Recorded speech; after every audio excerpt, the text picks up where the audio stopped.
Hello everyone. In this video we are going to learn about Maxwell Inductance Capacitance Bridge. हम लोग Maxwell inductance capacitance bridge को पढ़ेंगे।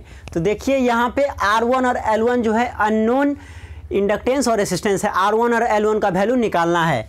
वही ये आपका R2 है, यहाँ R3 है, एक डिटेक्टर यूज़ किया गया है, एक आपका वोल्टेज सोर्स है VSC AC वोल्टेज सप्लाई। ये आपका आर्म 4 है जो कि R4 है, वेरिएबल रेसिस्टर है, और C4 है, वेरिएबल कैपेसिटेंस है। दोनों क्या है, पैरेलल में कनेक्टेड है। इसमें जो करंट जाएगा वो IR है और इसमें जो करंट कैपेसिटेंस में जो करंट जा रहा है वो IC है। तो यहाँ से हमको R1 और L1 को फाइंड करना है। कह रहा है in Maxwell inductance capacitance bridge the unknown value of inductance is found from known value of capacitance। Maxwell inductance capacitance bridge में unknown value of inductance, inductance का वैल्यू हम लोग फाइंड करते हैं। जो आपका नोन वैल्यू है C4 का वैल्यू जो आपको पहले से पता है नोन वैल्यू है, और R4 का वैल्यू नोन है, वहाँ से हम लोग क्या करते हैं L1 का वैल्यू इंडक्टेंस जो है अननोन इंडक्टेंस उसका वैल्यू को फाइंड करते हैं। यहाँ पे देखिए अंदर बैलेंस कंडीशन, बैलेंस कंडीशन में क्या होता है Z1 Z4 equal to Z2 Z3। AC का तो AC ब्रिज बैलेंस का यही कंडीशन हम लोग देखे हैं, Z1 Z4 equal to Z2 Z3। यहाँ पे देखिए Z1 इक्वल टू क्या है, Z1 इक्वल टू ये वाला आर्म है, Z2 ये आर्म है, Z3 ये आर्म है और Z4 ये आर्म है। तो Z1 इक्वल टू क्या हो जाएगा R1 plus J omega L1। उसी तरह Z2 इक्वल टू क्या हो जाएगा R2, Z3 इक्वल टू क्या हो जाएगा R3 और Z4 इक्वल टू क्या हो जाएगा। देखिए यहाँ पे दोनों पैरेलल में है, R4 और C4 क्या है पैरेलल में है। तो क्या हो जाएगा A into B by A plus B, parallel में यही करते हैं ना, दोनों का गुना बटे दोनों का सम। तो क्या हो जाएगा R4 into 1 by J omega C4। C4 को कैसे लिखेंगे 1 बाई जे ओमेगा C4 या माइनस जे बटे ओमेगा C4, कुछ भी लिख सकते हैं। तो 1 बाई जे ओमेगा C4 दोनों का प्रोडक्ट बटे दोनों का सम, R4 plus 1 by J omega C4 लिख लिए। अब देखिए Z1 इक्वल टू कितना है R1 plus J omega L1। तो R1 plus J omega L1 into Z4 कितना है R4 into 1 by J omega C4 बटे R4 plus 1 by J omega C4 into Z2 कितना है R2 है और Z3 क्या है R3 है। तो R2 इंटू R3। ओके, अब क्या करना है solving and separating real and imaginary part. अब इस इक्वेशन को सॉल्व करेंगे और फिर वहां से रियल और इमेजिनरी पार्ट को अलग करेंगे। तो चलिए देखते हैं आपका इक्वेशन क्या है R1 plus J omega L1 into क्या है R4 into 1 by J omega C4 बटे R4 plus 1 by J omega C4 equal to क्या है R2 इंटू R3। देखिए यही चीज है, यही है ना। अब इसको सॉल्व कीजिए तो R1 plus J omega L1 इसको क्या लिखेंगे R4 बटे जे ओमेगा C4 बटे यहाँ पे बट्टा पर का जोड़ कर दीजिए डिनोमिनेटर वाला पार्ट को। तो क्या आ जाएगा j omega C4 R4 plus 1 बटे जे ओमेगा C4। जे ओमेगा C4 क्या होगा कट जाएगा इक्वल टू R2 R3 है। तो क्या बचेगा अब देखिए यहाँ के बाद R1 plus J omega L1 into यहाँ पे क्या बचेगा R4 बटे क्या हो जाएगा j omega C4 R4 plus 1 equal to R2 R3। अब देखिए ये डिनोमिनेटर में है, उधर जाएगा तो क्या होगा इधर डिवाइड में है, उधर जाएगा तो मल्टीप्लाई हो जाएगा और इसको मल्टीप्लाई कर दीजिए। तो यहाँ पे क्या हो जाएगा R1 R4 plus J omega L1 R4 equal to इसको उधर ले जाइए तो क्या हो जाएगा j omega C4 R4 R2 R3, इसको मल्टीप्लाई कर रहे हैं इससे, प्लस क्या होगा R2 इंटू R3। अब रियल को एक साथ कर लीजिए, इमेजिनरी को एक साथ कर लीजिए। तो देखिए ये वाला टर्म क्या है, ये और ये आपका रियल टर्म है और ये क्या है, ये और ये आपका इमेजिनरी टर्म है। तो रियल को एक साथ इक्विट कीजिए, इमेजिनरी को एक साथ इक्विट कीजिए। तो यहाँ पे क्या हो जाएगा R1 R4 इक्वल टू क्या हो जाएगा R2 R3। तो यहाँ से R1 इक्वल टू क्या हो जाएगा R2 R3 बटे R4। देखिए R1 इक्वल टू क्या गया, R2 R3 बटे R4, R1 निकल गया। अब इमेजनरी पार्ट को इक्वेट कीजिए, वहाँ से L1 का वैल्यू आ जाएगा। ये देखिए क्या है, j omega L1 R4 equal to क्या है, j omega C4 R4 R2 R3, j omega cut जाएगा, R4 कट जाएगा, L1 इक्वल टू क्या बचेगा, C4 R2 R3।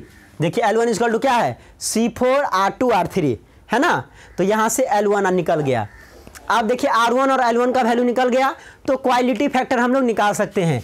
Quality factor Q equal to क्या होता है, ओमेगा L बट्टे R या 1/ओमेगा CR। तो यहाँ इंडक्टेंस के टर्म में लिख रहे हैं, तो Q equal to omega L1 बटे R1, क्योंकि इंडक्टेंस अननोन इंडक्टेंस L1 है और अननोन रेसिस्टेंस R1 है। अब L1 और R1 का जो वैल्यू आपको मिला है, ये R1 है L1, इसका वैल्यू को इसमें पुट कर दीजिए। तो ओमेगा L1 इक्वल टू कितना है, R2 R3 C4 बटे R1 कितना है, R2 R3 बटे R4 ऊपर चला जाएगा, तो यहाँ पे R4 बटे नीचे में क्या आ जाएगा, R2 R3 कट जाएगा, क्या बचेगा, omega C4 R4। Quality factor equal to Q equal to क्या आ गया, ओमेगा C4 R4 आ गया। Q equal to bridge balance का क्या कंडीशन है, अंदर बैलेंस कंडीशन में V1 इक्वल टू V2 होता है। वोल्टेज अक्रॉस ये जो है, इसके अक्रॉस जो है मीन्स ये अगर A है, B है, C है, D है, वोल्टेज अक्रॉस AB क्या हो जाएगा, वोल्टेज अक्रॉस AD। इसके क्रॉस जो वोल्टेज होगा V1 के क्रॉस, वही वोल्टेज हो जाएगा इसके क्रॉस V2। और V3 इसके क्रॉस जो वोल्टेज होगा ये वाला, उसके इक्वल टू क्या आ जाएगा, इसके क्रॉस वोल्टेज। और V इक्वल टू क्या हो गया, V1 प्लस V3, और V2 इक्वल टू एक क्या हो जाएगा, V2 plus V4, this plus this, और V equal to V1 plus V3। तो यहाँ से हम लोग अननोन इंडक्टेंस और रेसिस्टेंस R1 और L1 का वैल्यू निकाल लिए, और क्वालिटी फैक्टर का वैल्यू निकाल लिए। जो R1 और L1 का वैल्यू आया था, उसको हम लोग क्वालिटी फैक्टर में L1 और R1 के पुट करके निकाल लिए, तो आया ओमेगा C4 R4।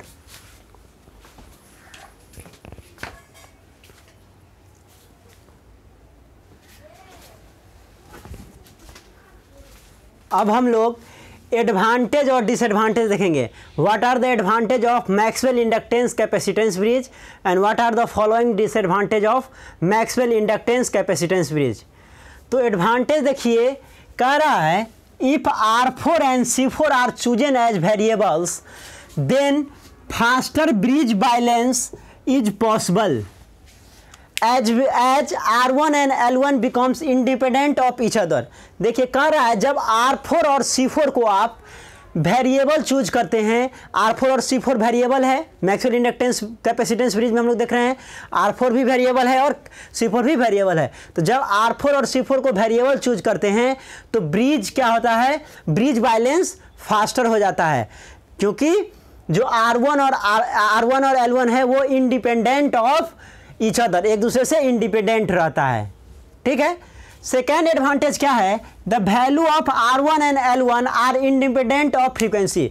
जो R1 और L1 का वैल्यू है वो इंडिपेंडेंट ऑफ फ्रीक्वेंसी है, फ्रीक्वेंसी पे डिपेंड नहीं करता है। हम अभी हम लोग निकाले हैं R1 का वैल्यू R2 R3 बटे R4 और L1 का वैल्यू ओमेगा C4 R4। तो वो क्या है, जो सब L1 इक्वल टू क्या निकला है, R2 R3 C4। R1 का वैल्यू क्या निकाले हैं, R1 है आपका R2 R3 बटे R4 और L1 क्या निकला है R2 R3 C4, यही आया है ना, R2 R3 C4। तो देखिए ये इंडिपेंडेंट ऑफ फ्रीक्वेंसी है ना, the value of R1 and L1 are independent of frequency, frequency पे डिपेंड नहीं कर रहा है R1 और L1 का वैल्यू। ठीक है। नेक्स्ट क्या एडवांटेज है, the bridge circuit gives simpler expression of unknown R1 and L1।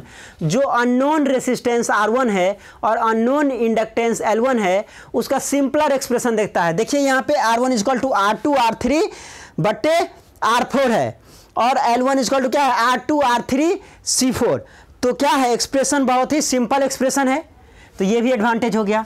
Next क्या है, it is suitable for measurement of wide range of inductance. Maxwell inductance capacitance bridge जो है ये सूटेबल है वाइड रेंज ऑफ इंडक्टेंस को major करने के लिए। मींस मीडियम क्यू कॉइल 1 से 10 जो है क्यू का जो वैल्यू 1 से 10 के बीच में ये मेजर करता है, तो वाइड रेंज के लिए ये सूटेबल है।